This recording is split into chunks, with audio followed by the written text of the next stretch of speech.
So I'd like to begin today's presentation with a quote by Sun Tzu, The Art of War. Strategy without tactics is the slowest route to victory. Tactics without strategy is the noise before defeat. So what does this mean? Why did I put this here? I put this here because in order to create an effective overarching strategy, we must first understand the fundamentals or the nature of what we're dealing with. When it comes to Candida overgrowth, we need to understand the nature of Candida, how it works.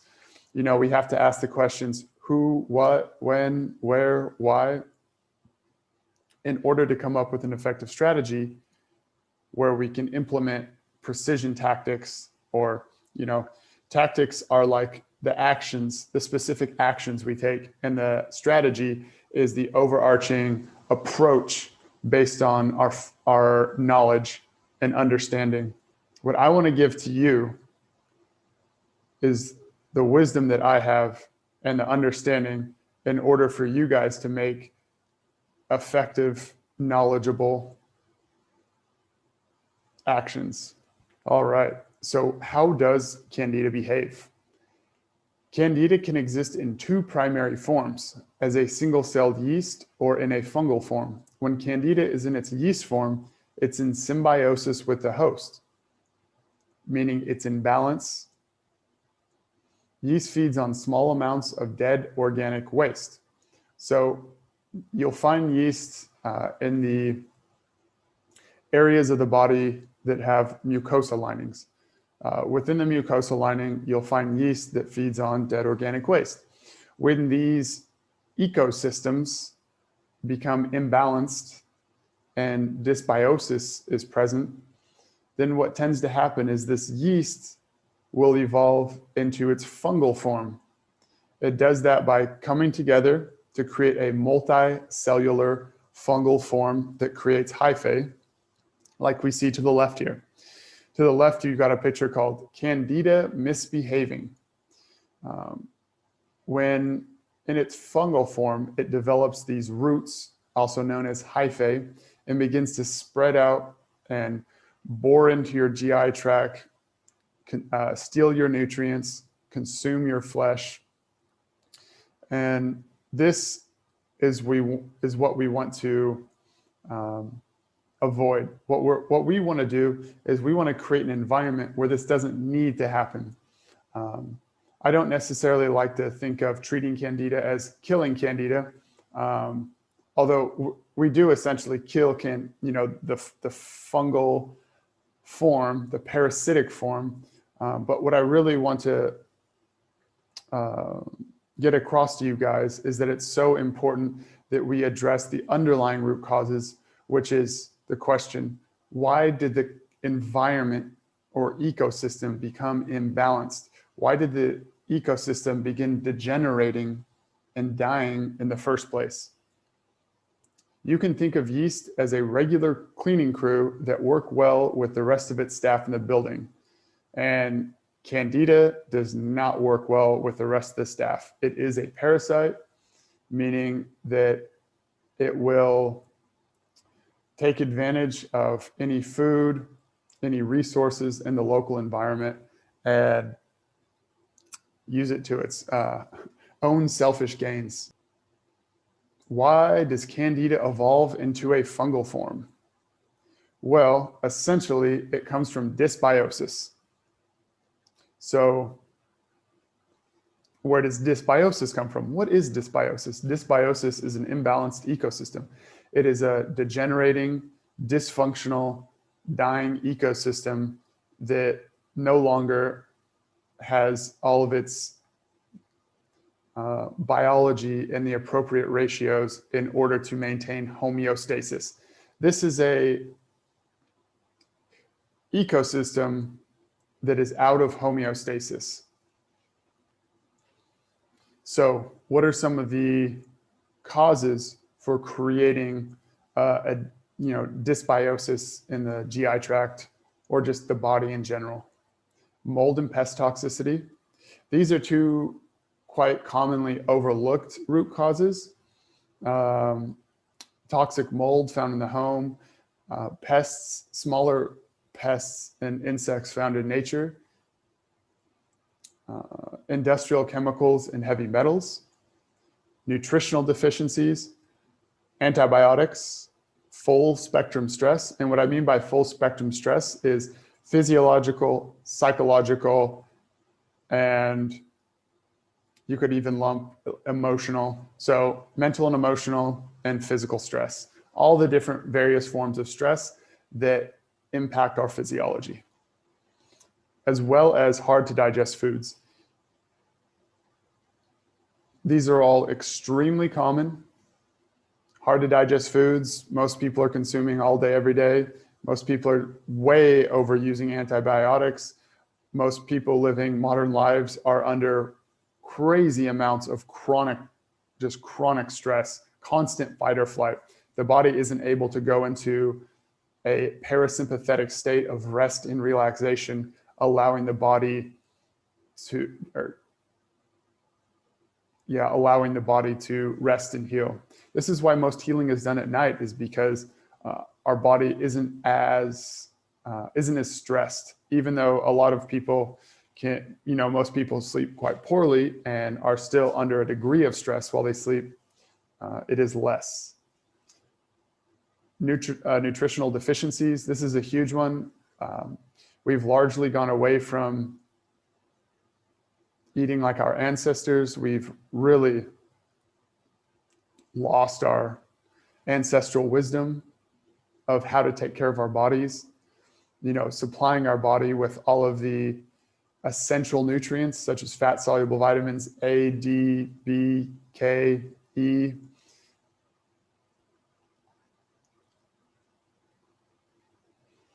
We find industrial chemicals and heavy metals in the water we drink, the food we eat, the local environment we're in. So these all contribute to dysbiosis, which leads to injury and infection and Candida evolving from its yeast form into its fungal form. So these are the things we want to avoid. We want to stay away from these things. So how does Candida become a systemic fungal infection? When dysbiosis is present, Candida evolves into its parasitic fungal form, grows roots-like structures called hyphae that will bore into the lining of the intestinal tract and create leaky gut. So those hyphae that I showed you in that previous slide will bore into the tissue of your digestive tract or whatever area that they're overgrowing in, bore in, create these, create this leaky gut, and then also release spores into the bloodstream to where it can colonize the entire system. These are essentially the steps that Candida takes to colonize. The hyphae, the spores, and it uses biofilms. Your body's immune system or immune cells will spray hydrogen peroxide to dissolve and break down pathogens and pathogenic biofilms. But when the immune system is compromised, the immune system is weak, and the pathogens outnumber the immune cells, what tends to happen is these immune cells can no longer effectively keep these pathogens in check or their biofilms in check. The biofilms are like a shield. They're like a castle wall, so to speak. And what they do is they protect the pathogens, the pathogenic fungus, bacteria. Yeah, so they create the biofilms, and then this allows them to defend themselves, and then they will shoot out spores and produce hyphae. If you've ever seen a fallen tree in nature and it's just completely covered in fungus and being colonized, this is essentially what's happening inside of our own bodies. So when the environment or ecosystem inside of ourselves begins degenerating, it's inflamed, it's dehydrated, it's lacking the essential nutrients, the fungus, the bacteria, will take over and just begin consuming it, because that's what nature's supposed to do. When something's dying, it needs to be recycled, and we're effectively getting recycled. I'll also point out that if somebody has a fungal infection, there will also be other co-infections present. Where does Candida overgrowth come from?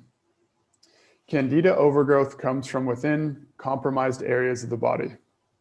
Candida evolves into its fungal form when the localized internal ecosystem is dying from dysbiosis.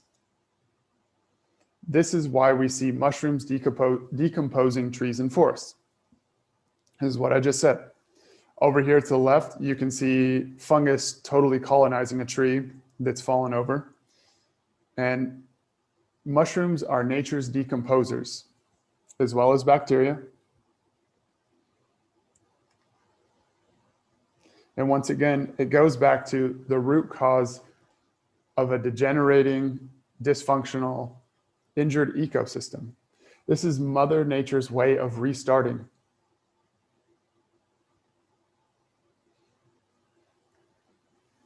You can also just think of Candida in its fungal form as super garbage men that are not only getting rid of the garbage, they're getting rid of the nice stuff in your house as well. So don't let them take the good stuff. We got to watch out. We have to treat these infections to make sure that they don't run rampant and steal all of our nutrients, further damage our tissue. This is very important that we understand how to approach Candida so we can treat it effectively. And I'll make more videos explaining the nuances of spores, biofilms. I've worked with a mushroom biotech company for 1.5 years now. So I've developed a very good understanding of how the nature of fungus. I got to work in the farm, in the lab, with the supplements. All right, so this will be the last slide for the presentation. Put it right here in the middle. When does Candida overgrow occur? And you'll find me repeating myself time and time again. On the left here, we see a healthy, vibrant, thriving forest. And on the right here, we see a completely decimated forest ecosystem. Candida evolves when the localized environment shifts from a state of homeostasis to degeneration and dysbiosis, giving rise to infectious microorganisms. pH also has a lot to do with the form microorganisms take. Microorganisms are pleomorphic, meaning that the condition of the environment dictates the shape, form, and function of the microorganism. This is also something that's largely not talked about or understood. Yeast likes an acidic pH, while the fungal form thrives in a less acidic pH. It likes an alkaline environment, but it can also live in a slightly acidic pH as well. That's why when we consume foods with an extremely low pH, like properly soured yogurt, with a pH between 3 to 4, it's super effective for treating and taking care of the environment in the digestive tract. We get the enzymes, the probiotics, the immune cells. Yogurt, when prepared properly, is an incredibly effective food for nourishing and treating the gut. So I hope this was insightful for you guys today. I'm going to be coming out with more videos on understanding Candida, gut infection in general, just digestive issues in general. I want to teach you guys the fundamentals, the principles of how to take care of your gut. And by learning how to take care of your gut, you essentially learn how to take care of your body as a whole. I'm going to be focusing mostly on digestive issues for now, but I will eventually branch off into other topics such as the mind, the emotions. I point to the head, although the mind is the body. So there are other root causes besides the ones I went over today. Like our belief systems are really a much higher level root cause than anything we physically do in our lives. So eventually we'll get there, but we got to start with the fundamentals first. Thank you guys so much for joining me in this presentation. I hope you found it helpful. If you have any questions, please comment down below. You can also send me an email at info.newhealthparadigm@gmail.com. I want to answer all of your guys' questions. You can reach out to me to set up a complimentary consultation to see if I can maybe provide any insight, understanding, knowledge to some of your own personal challenges. You can also find me on Facebook at The New Health Paradigm, Instagram at New Health Paradigm. Thank you guys so much. Stay tuned for the next video.